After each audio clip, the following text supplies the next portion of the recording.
One other thing we need to do whenever we are initially setting up is one-time calibration procedure. That can be done on this screen. The idea for this is that we have the ability to calibrate our sensor for your conditions. We do have a calibration done in the factory, but when it's being installed, the sensor might be installed at a different distance than what we typically expect. And then there are other things with the lighting and contrast that might change some of these parameters. So this calibration is necessary only if you're looking for a higher resolution measurement. For example, if you're looking for a tolerance of plus or minus 1/16 of an inch, you don't need to do any of these calibration things. But anytime you are below that, so anytime you're below a millimeter or below a 1/16 of an inch resolution, you would need to do a calibration. This is done just for that particular setup. Once you do it, you don't have to do it for the rest of the run. It'll be stored and take that calibration value. What does the calibration do? Essentially, I have a material or a sample of a known width, and the sensor is providing a raw measurement.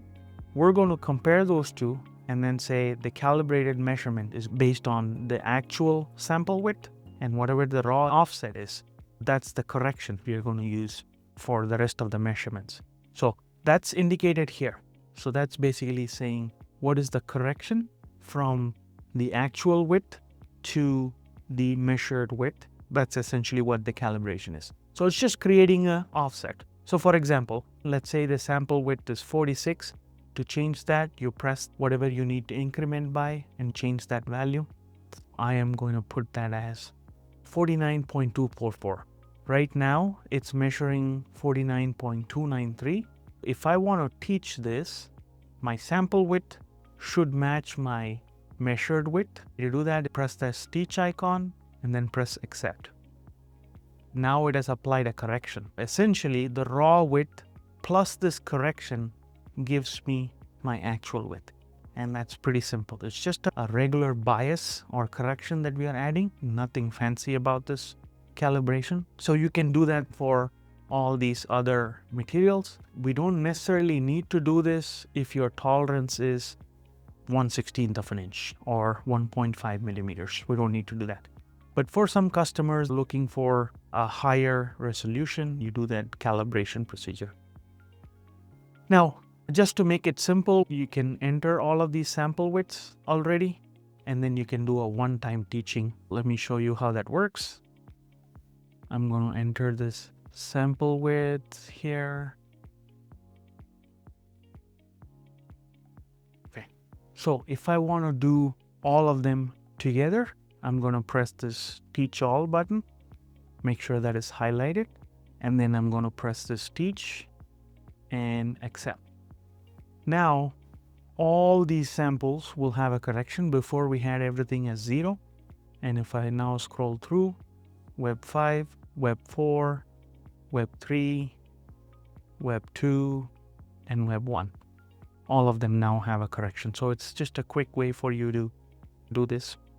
The general use case for this is that, let's say you are a customer in automotive or medical, and you have a QC process where you are only sampling a part of your product. You're setting up your slitter. You pull the initial sample after the operator has set up the slitter, and you take that sample and you're doing a QC on that. Now, essentially what you're going to do is take that sample and enter it like what I have here. Then you're going to do a teach all. Once that is done, during any part of the run, we are taking that measurement online, inline 100% of the time. So that's the biggest advantage with this system. In your typical process right now, you might be doing one sample at the beginning of the run. At the end of the run, the operator needs to stop the machine, take that sample, give it to QC, take the measurement, and then everything is good. You run it.